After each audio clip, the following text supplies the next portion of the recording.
can get the flash working on this. All right, flash is on so we can see now. I'm going to attempt to make breakfast here.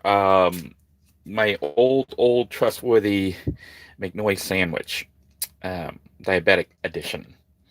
Now I know the eggs are going to be my carbs, so when I spoke with the dietitian, she pretty much said I could have like a cup and a half of rice or two slices of bread would be enough to cover my 60 grams of carbs for that meal.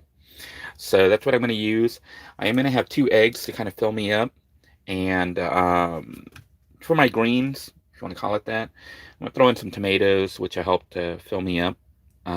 Also, I don't have anything else. I normally would have like maybe a breakfast salad, but I didn't have some. So I might go shopping today to get like cottage cheese and other things like that that are supposedly okay or good for you. But I'm going to make some Brussels sprouts. So I took some Brussels sprouts that are the frozen kind, and I'm simply just going to nuke this. That way I get some greens in my breakfast. Basically, according to the dietitian, I'm supposed to keep my meals consistent. I'm supposed to keep my breakfast, lunch, and dinner, roughly the same. I mean, not the same food, but the same portions. So that way, I think 5 minutes should do it. Let me reset that. Oops. 5 minutes. Okay. We're going to try to nuke it for 5 minutes. Hopefully they don't explode. But anyhow, I'm going to try to cook single-handed. I don't have my hand-dandy camera holder. I think I left it in the car. We're going to go turn this guy on. Let it heat up just slightly. I had already preheated it a little bit. But we're going to go ahead and try to crack the eggs here single-handed. Let me tilt this and get more oil coating. Ooh, it's getting hot. So this is a really nice little cooker. I think it probably used like 1800 watts or more. A focusing issue. Hey, Lena, good to see you this morning. So we're going to try to have this. Yeah, we got some shell here. So I'm going to... Eggshell. Actually, I think, eggshells are edible. It's more calcium. I'm having a hard time cracking single-handed here. Wow. That didn't go so well. Yeah, trying to crack eggs with one hand while filming. Not exactly. And we forgot to turn the pump on for the water. So that's one of the things I got to do. The reason I don't have it on all the time is there's like a leak in the system, so it's leaking up from under the floor and ruining my floor. Actually, I got to redo everything because of that. But the first thing I got to do is fix the leak. Anyway, I do have the eggs. They're kind of busted, and that's okay. I don't care. We're gonna put our fabulous minced onion. Basically, you've seen me make this before. I'm making the same thing, but the only difference is normally I would have like two sandwiches, with one egg on them, and so that's 4 pieces of bread. Which, because I'm trying to keep the carbs low, not low, but within the 60 grams or so that the dietitian told me I should try to eat. So important, the I know some people are purists, like they try to get the best low carb food, the best low fat, the best of everything, because they're really serious about their meal and their diet, and they feel that having the best rated food is better for them, which it is. But I'm trying to come up with a diet that is doable for me, which means getting the kind of stuff I normally like, which isn't necessarily the most healthy. It just needs to be good enough. If you know what I'm saying. So like with the rice, people say, well, you're better off with brown rice than white rice. But I hate brown rice. So I've been eating white rice, and the dietitian said it's okay. I can have the white rice. Basically, to make any diet work, for something that you're going to stick with, it's got to be something you enjoy eating, something that you normally eat, as much as possible. Because if you have to substitute everything, like people were saying to skip rice altogether and get cauliflower and make it like fake rice. That's not rice, that's cauliflower. Now, I like cauliflower as cauliflower, so I'll eat cauliflower, as cauliflower. But I'm not going to try to make it like rice, although I might do it just for the experience to see what it tastes like and let you guys know what I think it tastes like. But I don't think cauliflower is ever going to taste like white rice. Even brown rice doesn't taste like white rice. So The sandwich today is my big portion. I'm going to throw in some tomatoes just to help fill me up, and tomatoes are supposedly good for you. But we're going to add ketchup, which I know is mostly sugar. Okay, so the sugar will be a little bit high. My reading last night, I've been taking more readings than I should, but I've been closely trying to monitor what the food's doing to me. And I took myself off the metformin or whatever that stuff is that's supposed to help with digestion if you have diabetes, because it's basically hydrochloric acid, and I think it might have been what might have killed my dad when he was diabetic. He was taking insulin and metformin and some other stuff, and I think he ended up getting not kidney, but like liver cancer, and it killed him like really fast when they caught it, and they caught the cancer. So I'm trying to avoid medication as much as possible, including insulin.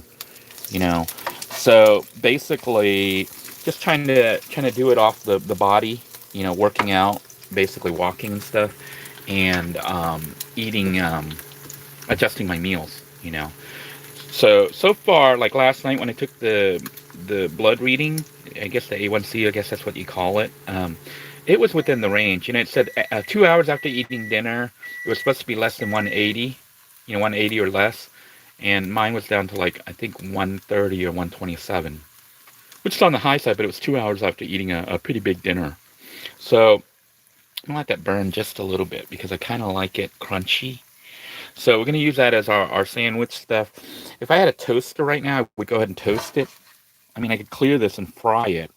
Fry the bread on it a little bit to toast it. But we just go ahead and today we're not gonna go ahead and toast the bread. But yeah, so this is what I'm making for the sandwich itself. I'm trying to make something really filling because my next meal won't be till about 1 p.m.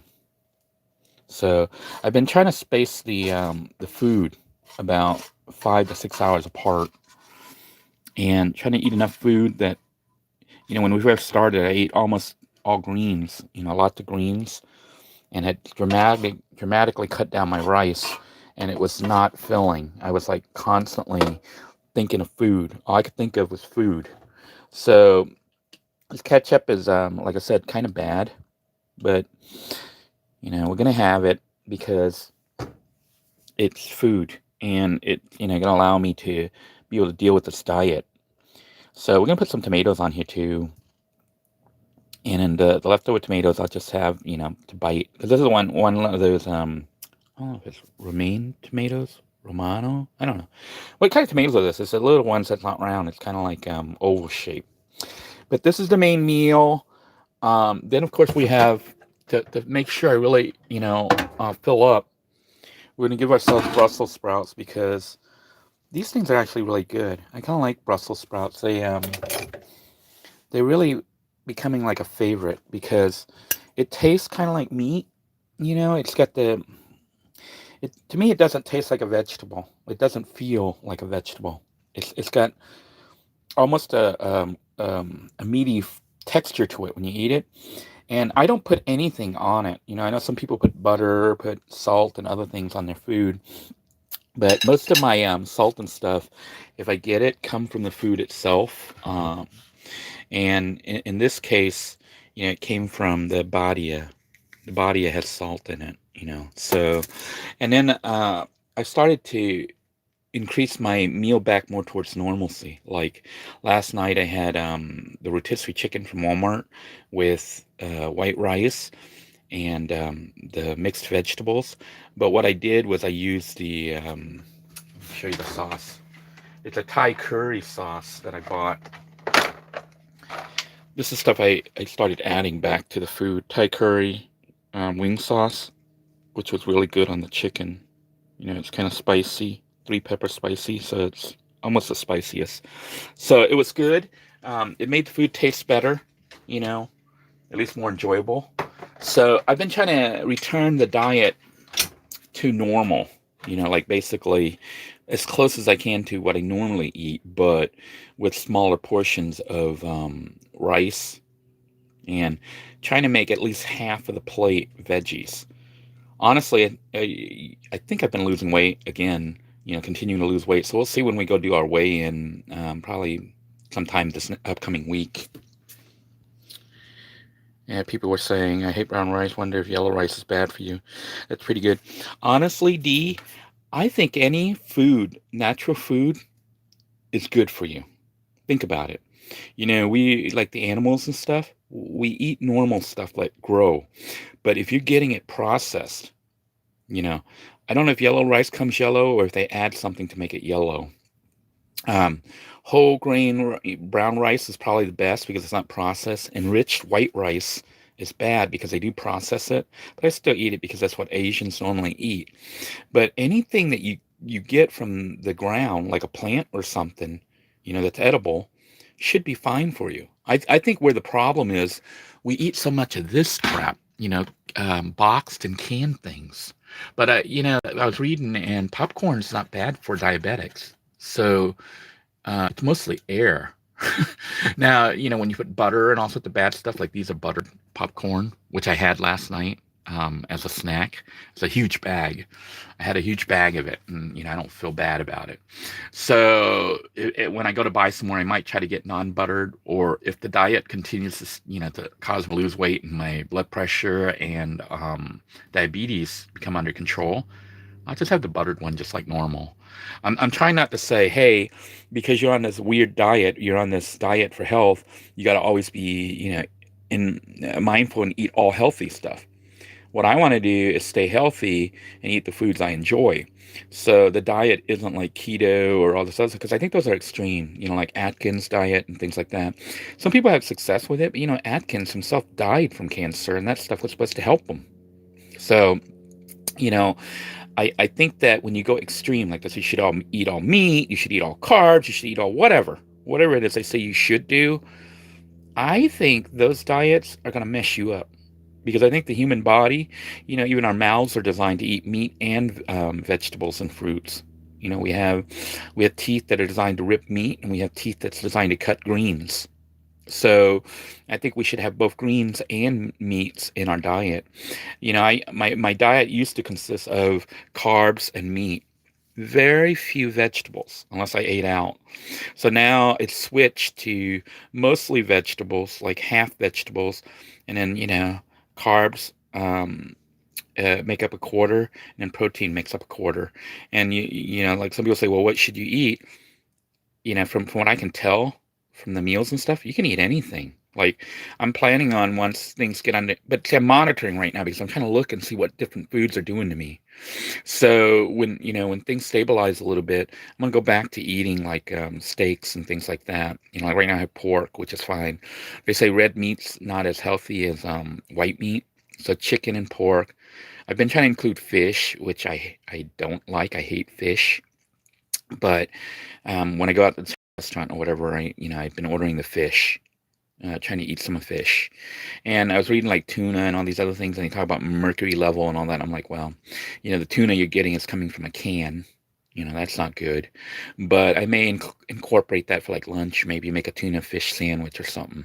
And they say tuna's better than some of the other, well, regular tuna rather than albacore. Albacore supposedly contains more mercury, and that stuff can build up in you and cause problems. But see, once again, that's canned.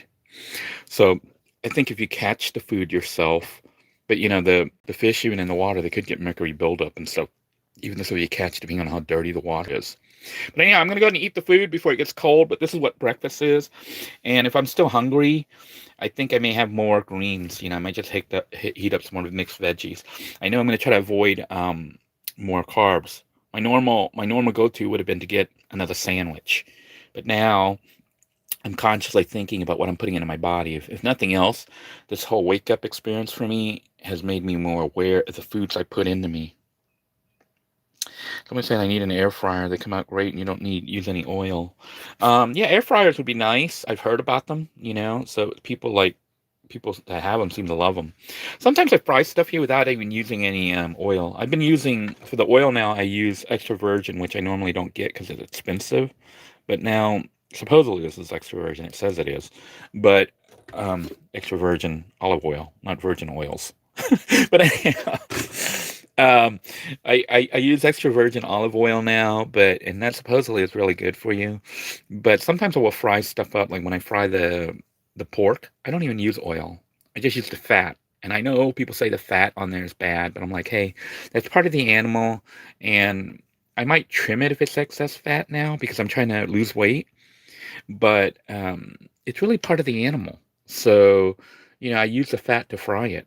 And so when you see the cooking episodes, you can say he's making the same foods I used to make, pretty much, because it's what I normally eat. It's just that I'm going to be cutting portions to like this, making sure that I try to have half vegetables and then a quarter carb and a quarter meat. And if I get hungry, once I get my weight under control, when I lose my 20-30 pounds I'm trying to lose, and I'm willing to bet that once I lose that 20-30 pounds, diabetes will be in remission, and my blood pressure, I can get off the blood pressure medication.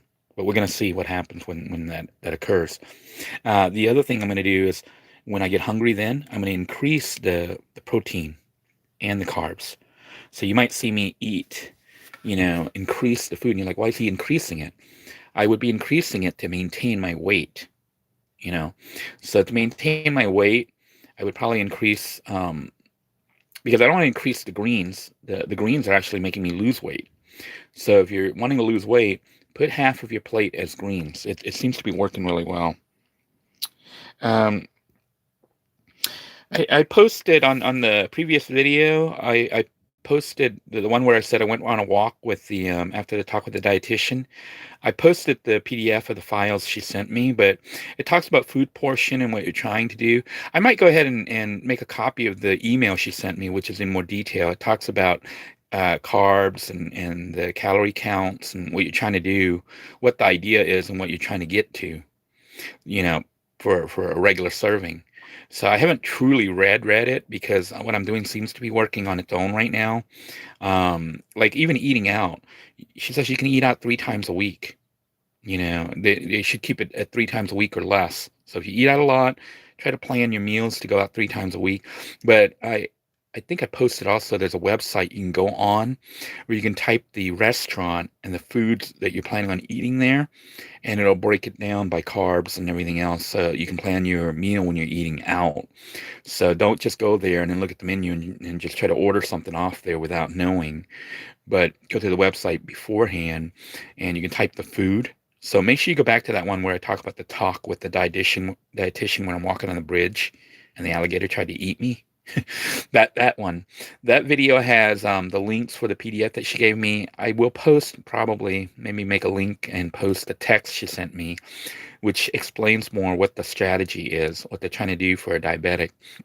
Now, this diet isn't like for weight loss, it's for diabetes, but it's making me lose weight anyways, and I'm trying to lose weight. So, like even salt, people say avoid salt.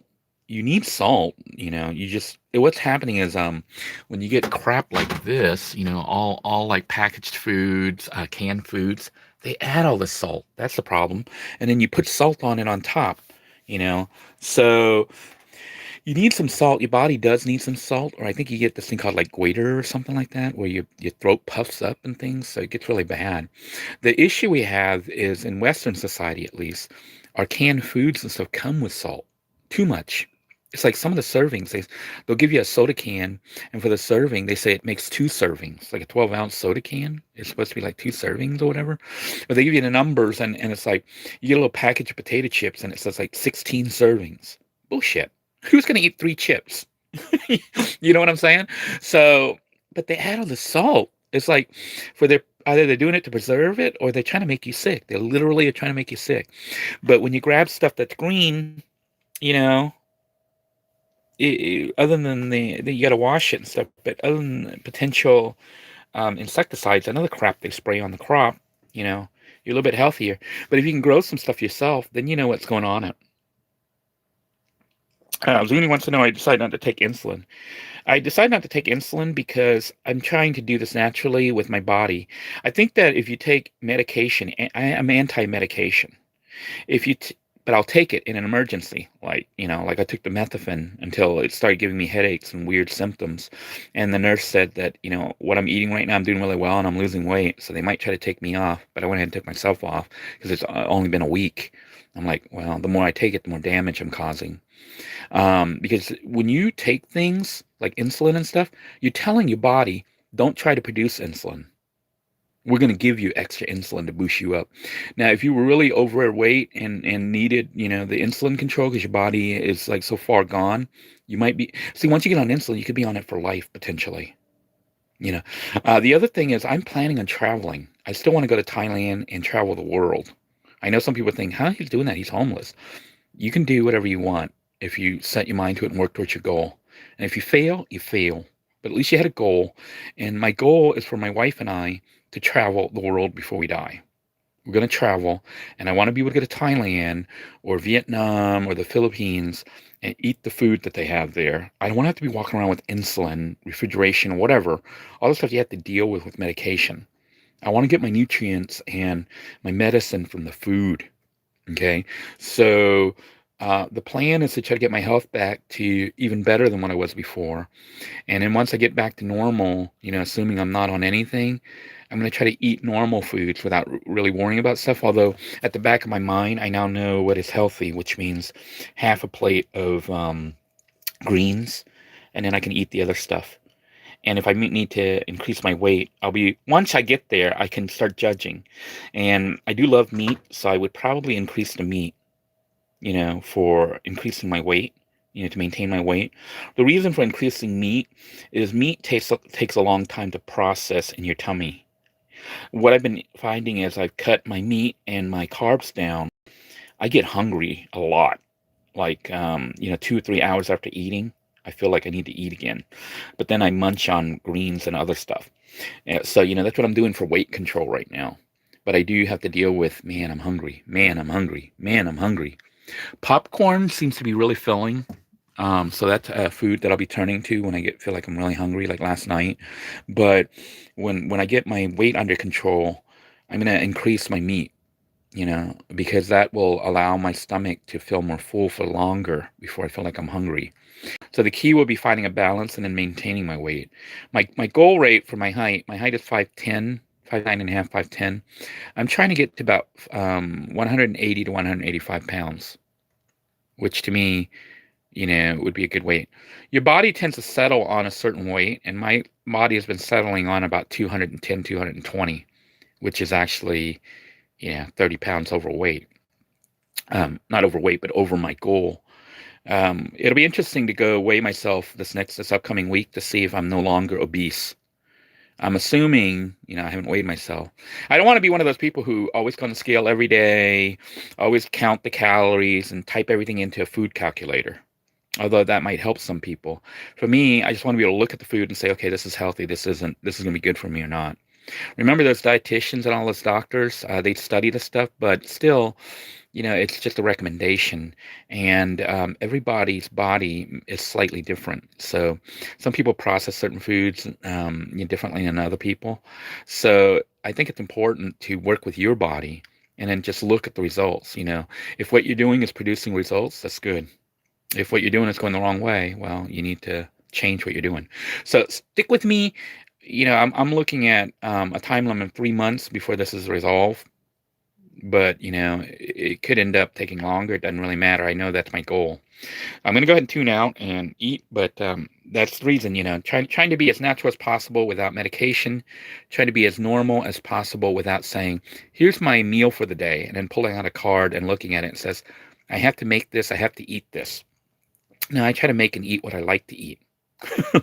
Because that's going to be more of, I think, cohesive or more, conducive to me changing my lifestyle. Just adjusting what I'm eating, but trying to make it normal as possible that I can actually live with and actually enjoy my life. So until next time, everyone, take care. God bless you all. We'll see the results because I am tracking it and letting you know. We're currently hitting we're on like week 2. Start of week 2 or so, maybe week 3. Yeah, we're on day 10, so it's the second week, and we'll see what happens. Take care, everyone. Have a great day. I hope you're enjoying yourself where you are. And if you can, get out and walk, even if only for 15, 20 minutes. That will help with the circulation and help processing the food. Have a great day, everybody. Bye-bye now.